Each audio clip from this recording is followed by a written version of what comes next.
এটা শোনা সুন্নাত ফরজ নফল কি কিছুই নয়। আপনি যদি শোনেন নেকি পাবেন, যদি না শোনেন তাহলে কোনো গুনাহ হবে না। তার মানে আপনারা যারা বসে আছেন এখানে নেকি পাওয়ার জন্যই তো আছেন। জি। আর আরেকটা কথা বলি, যারা এখানে বসে আছেন ভালোভাবে, আপনারা তো কেউ নবীর দুশমন নয়, সবাই নবী ভালোবাসার মানুষ। তা যারা বসে আছেন সবাই আজকে এশার নামাজ পড়েছেন? কারা কারা আজকে এশার নামাজ পড়েছেন দেখি তো? সত্যি যারা পড়েছেন হাতটা তুলুন।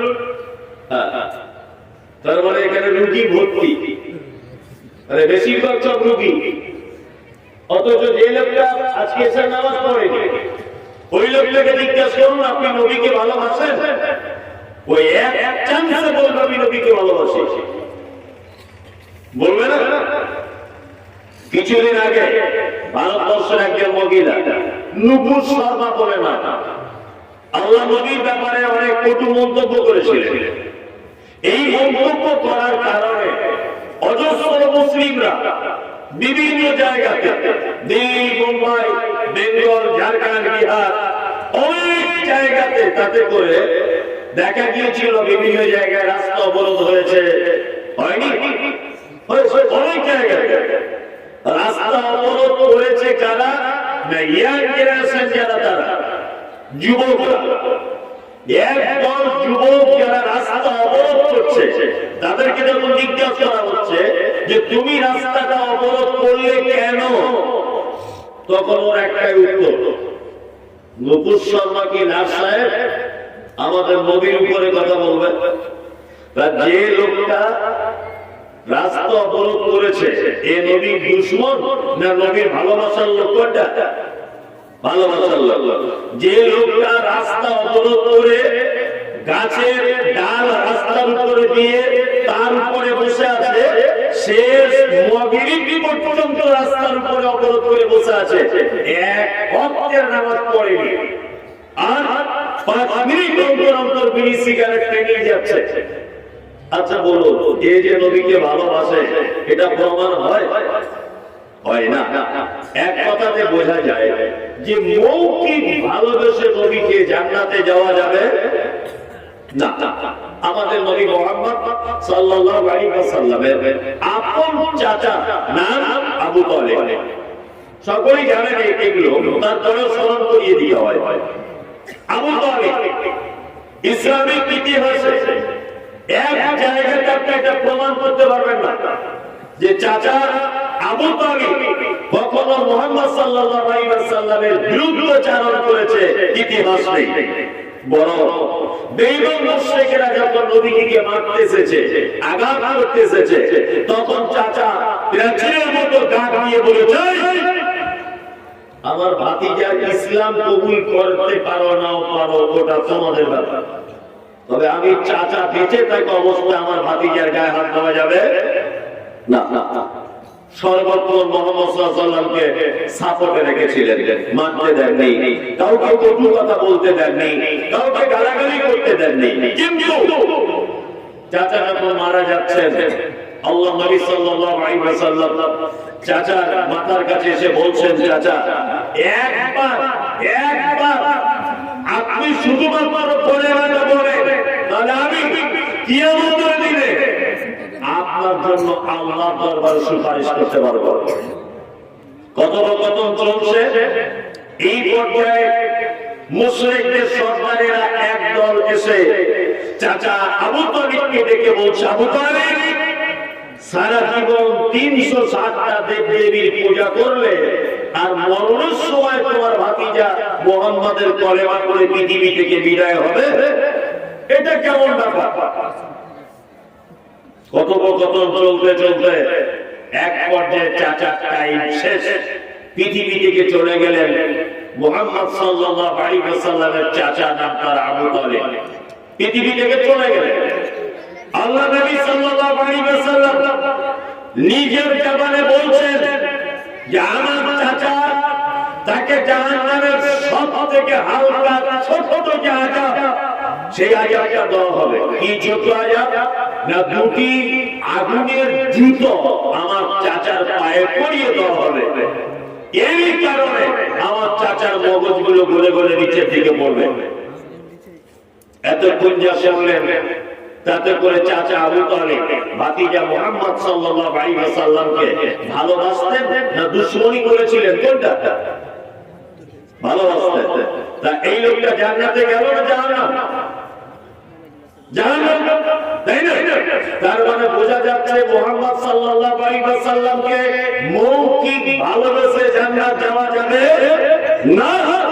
মুহাম্মদ সাল্লাল্লাহু আলাইহি ওয়াসাল্লামের আনিত দ্বীন, এই দ্বীনকে যতক্ষণ না পর্যন্ত একটা মানুষ মান্যতা না দিবে, ততক্ষণ পর্যন্ত তার জান্নাত নেই। আমরা হানাফি বলুন, শাফি বলুন, মালিকি, হাম্বলি, আহলে হাদিস, জামাত ইসলামী, যে যত দল, যত ফিরকা, যত মত আছে, সবার কিন্তু একটা দাবি। কি দাবি? আমরা গোলাম নবী প্রেমী। দাবি না? সবাই বলে না আমরা নবীকে ভালোবাসি। আমি মুমতাজুল ইসলামের কথা বলছি, নবীকে ভালোবাসে তখন প্রমাণ হবে যখন সে মুহাম্মদ সাল্লাল্লাহু আলাইহি ওয়াসাল্লামের আনিত দ্বীন একেবারে পুঙ্খানুপুঙ্খভাবে মেনে চলবে। তখন বোঝা যাবে এই লোকটা মুহাম্মদ সাল্লাল্লাহু আলাইহি ওয়াসাল্লামকে ভালোবাসে। হাদিসে প্রকাশ রয়েছে, কি হাদিসে রয়েছে যে এমন এক নেশাদার, প্রত্যেক নেশাদার দ্রব্য মদ, আর প্রত্যেক মাদক দ্রব্য কি হারাম। প্রত্যেক কুল্লু মুসকিরিন খামর, প্রত্যেক নেশাদার দ্রব্য মদ। আল্লাহ রাসূল সাল্লাল্লাহু আলাইহি ওয়াসাল্লাম বলেন, তারপরে পক্ষে যে প্রত্যেক মদই নেশাদার দ্রব্য হারাম। একজন আইকাম থেকে বলছে না বিড়ি খাওয়া মকরুহ, ভালো করে বুঝবেন। সিগারেট বলছে এটা খাওয়া মকরুহ, গুল এটা মকরুহ, খৈনি এটা মকরুহ। অথচ আল্লাহ নবী সাল্লাল্লাহু আলাইহি ওয়াসাল্লাম শব্দ ব্যবহার করেছেন কুল্লু, সমস্ত মাদক দ্রব্য হারাম। সমস্ত শব্দ যখন ব্যবহার হয়েছে তখন আর বিড়ি, তামাক, সিগারেট, গুটখা, পান, বিড়ি এটাকে ডিভাইডেড করার কোনো আর অপশন নেই। যখন হুজুরকে জিজ্ঞাসা করা হচ্ছে, হুজুর এটা যে মকরুহ আপনি বললেন এটা কোথায় পেলেন? তখন উনি বলছেন যে আমাদের বড় হুজুর বলেছে মকরুহ। তখন উনি বলছেন আমাদের বড় পীর সাহেব বলেছেন মকরুহ। তখন উনি বলছেন আমাদের ইমামে আযম আবু হানিফা রাহিমাহুল্লাহ তিনি বলেছেন মকরুহ। ভালো করে বুঝবেন। তার মানে এখানে ইমাম আবু হানিফাকে প্রাধান্য যেজন দিচ্ছে, যে বড় পীর সাহেবকে প্রাধান্য দিচ্ছে, যে বড় হুজুরের দোহাই দিচ্ছে, অথচ মুহাম্মদ সাল্লাল্লাহু আলাইহি ওয়াসাল্লাম ডাইরেক্ট হারাম ঘোষণা করেছে। এই লোকটা আল্লাহর নবীকে ভালোবাসে, তার প্রমাণ হলো না। আল্লাহ সুবহানাহু ওয়া তাআলা পবিত্র আল কোরআনের ভিতরে কথা বলছেন, আল-ইয়াওমা আকমালতু লাকুম দীনাকুম ওয়া আতমামতু আলাইকুম নি'মাতি ওয়া রাদিতু লাকুম ইসলাম দীনা। আমি মুহাম্মদ সাল্লাল্লাহু আলাইহি ওয়াসাল্লামকে দিয়ে দ্বীন পরিপূর্ণ করে দিয়েছি। কমপ্লিট। কিয়ামত পর্যন্ত কোন মানুষের ক্ষমতা নেই যে এই দ্বীনের ভিতরে কোন একটা জিনিস ঢুকিয়ে দিবে বা এই দ্বীন থেকে কোন একটা জিনিস বার করে দিবে। এই রাইট কোন শায়েখ মাশায়েখ হুজুর পীর ফকির কারো রাইট নেই। আমরা মুসলিমরা মুহাম্মদ সাল্লাল্লাহু আলাইহি ওয়াসাল্লামের দেখানো পথ বাদ দিয়ে বিভিন্ন ব্যক্তিদের অনুসরণ করে চলি না? চলে কি চলে? আপনাদের ঝাড়খণ্ডে হয়তো করে না, অন্য জায়গাতে করে। অথচ আল্লাহ সুবহানাহু ওয়া তাআলা ভাষা কুল নবী আপনি বলুন ইন কুনতুম তুহিব্বুনাল্লাহ, তারা যদি আমার ভালোবাসাকে যদি উপলব্ধি করতে চায়, ফাত্তাবিউনি, তারা যেন আপনার আনুগত্য করে যেন চলে। তার মানে একটা মানুষ আল্লাহর কাছে প্রিয়, আল্লাহর ভালোবাসা, আল্লাহর সন্তুষ্টি যদি পেতে চায় তাহলে আনুগত্য করে চলতে হবে তার মুহাম্মদ সাল্লাল্লাহু আলাইহি ওয়াসাল্লাম। এবার আপনাকে আরেকটা কথা বলি, ভালোবাসা বা প্রেম এটা বলতে আপনি কি বোঝেন? কি বোঝেন? আমরা প্রেমের সংজ্ঞা দিই এইভাবে যে এক অপরকে না দেখে থাকতে না পারা, কেউ দূরে চলে গেলে তার জন্য কান্না করা, তাই না? আমরা প্রেমের এটা সংজ্ঞা দিই, কিন্তু আদৌ প্রেমের সংজ্ঞা এটা নয়। প্রেম হচ্ছে আনুগত্য করে চলা। আমি যখন বাড়ি থেকে বার হই, আমার স্ত্রীকে বললাম যে তুমি বাড়িতে থাকো, আমি ঝাড়খণ্ড থেকে প্রোগ্রাম করে সকালে বাড়ি যাবো। আমার স্ত্রী বলছে আমি মায়ের বাড়ি যাবো। আমি বললাম একদম যাওয়া যাবে যাবে, আমি কাল সকালে বাড়ি যাবো, তুমি মায়ের বাড়ি যাবে। আমি যখন অর্ধেক রাস্তা চলে এলাম, অর্ধেক রাস্তা, আমার স্ত্রী আমাকে ফোন করে বলছে আমার ছোট ভাই এসেছিল নিতে, আমি চলে এসেছি বাপের বাড়ি বাড়িতে। আমি ওকে মানা করে এসেছি, আমার কথা অবাধ্য হয়ে ও বাপের বাড়ি চলে এসেছে। বলুন তো, ও আমার বাধ্য স্ত্রী না অবাধ্য স্ত্রী? অবাধ্য। ও আমাকে ভালোবাসে না। ভালোবাসা বা প্রেম এর গভীর প্রকাশ কি? এক অপরকে মেনে চলা। আপনি নবীজিকে ভালোবাসেন, তখন এটা প্রমাণ হবে। মুহাম্মদ সাল্লাল্লাহু আলাইহি ওয়াসাল্লাম যেটা করতে বলেছেন আপনি সেটা করবেন। আল্লাহ নবী সাল্লাল্লাহু আলাইহি ওয়াসাল্লাম যেটা ছাড়তে বলেছেন সেটা আপনাকে ছেড়ে দিতে হবে। তাহলে আপনার কি নবীর প্রতি প্রেম, নবীর প্রতি ভালোবাসা, তাহলে আপনার জান্নাত পাওয়া সহজ পর হবে। তাছাড়া আপনি জান্নাতে সহজে ঢুকতে পারবেন না। চলুন এইবার আপনাকে আমি আরেকটা কথা বলে দিই, সেটা হচ্ছে এই আল্লাহ নবী সাল্লাল্লাহু আলাইহি ওয়াসাল্লাম হাদিসে অনেক জিনিস করার আদেশ দিয়েছেন, অনেক জিনিস করার কি নিষেধ করেছেন। আমি দুটো একটা আদেশ নিষেধ যদি বলে দিই, খুব সংক্ষিপ্ত আকারে, আপনাদের টাইম লস করব না, তাহলে কি মানতে অসুবিধা হবে? মানা যাবে? ছোট ছোট জিনিস, টাকা টাকা দেওয়ার জিনিস নয়, ঠিক আছে, করা যাবে। মুহাম্মদ সাল্লাল্লাহু আলাইহি ওয়াসাল্লাম বলেছেন হাক্কুল মুসলিমি আলাল মুসলিমি খামসা ওয়া রাদ্দুস সালাম। এক মুসলমান আরেক মুসলমানের উপরে পাঁচটা জিনিসের হক রাখে। আরেকটা হাদিসে আছে ছয়টা। এই পাঁচটাই বলি। এক, রাদ্দুস সালাম। কারোর সঙ্গে দেখা হলে কি বলতে হবে? আসসালামু আলাইকুম। এটা আমরা বলবো ইনশাআল্লাহ। এখন তো সালাম আস্তে আস্তে উঠে যাচ্ছে, শুরু হয়েছে কি গুড মর্নিং, শুরু হয়েছে। এখন উচ্চ শিক্ষিত মানুষ সালাম উঠে যাচ্ছে, সালাম উঠে হচ্ছে কি good morning, good evening, good afternoon, এইসব চলছে। হাই, হ্যালো, এসব চলছে না? চলছে। আমরা এক অপরকে সবাইকে দেখে সালাম দেব ইনশাআল্লাহ।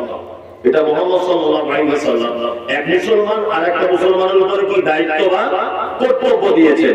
ইনশাআল্লাহ বলুন ইনশাআল্লাহ। সালাম সবাইকে দেওয়া যাবে, বউকে দেওয়া যাবে না। বউকে দেওয়া যাবে সালাম? মরি সাহেব লজ্জার ব্যাপার, বউকে সালাম দেওয়া যায়? কেউ দেয় বউকে সালাম? এখানে কেউ আছেন যে আমি আমার বউকে সালাম দিই? কেউ নেই না। কত সহজ হয়। এই এত ছোট কাজ কেউ করে, তাই না? এক বালিশে মাথা দিয়ে শোয়া যায়, অসুবিধা নেই। এক বাথরুম ঘরে গোসল করা যায়, এত অসুবিধা নেই। দুজনে বসে বসে প্রেমের গল্প করা যায়, এত অসুবিধা নেই। কিন্তু আসসালামু আলাইকুম এটা বললে আমাদের মারাত্মক মান সম্মানের ব্যাপার। আমাদের বাংলা, বিহার, ঝাড়খণ্ড প্রায় ফ্যামিলিতে দেখবেন পারিবারিক ঝগড়া অশান্তি হয়, হয় না? স্বামী স্ত্রী কেউ সুস্থ নয়। আমি যে বক্তা বলে সুস্থ তা নয়, আমার ও যত বড়ই সাইকেল হাদিস হোক, এমএলএ হোক, এমপি হোক, বইয়ের কাছে জিরো।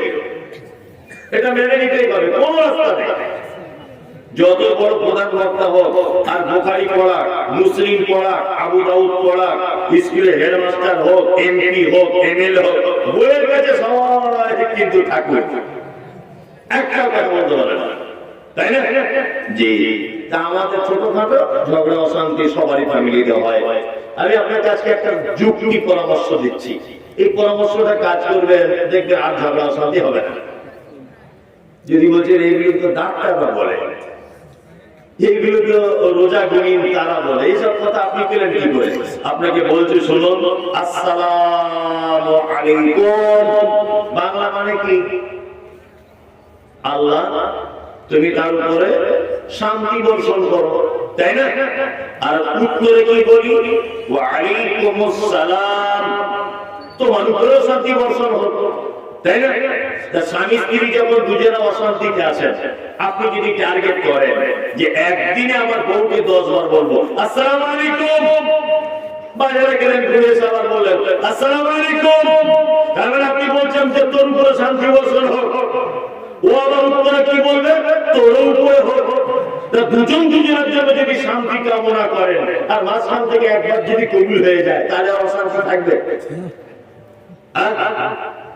সংসারে শান্তি ফেরাবার কিন্তু একটা বড় টিপস, খুব বড় টিপস।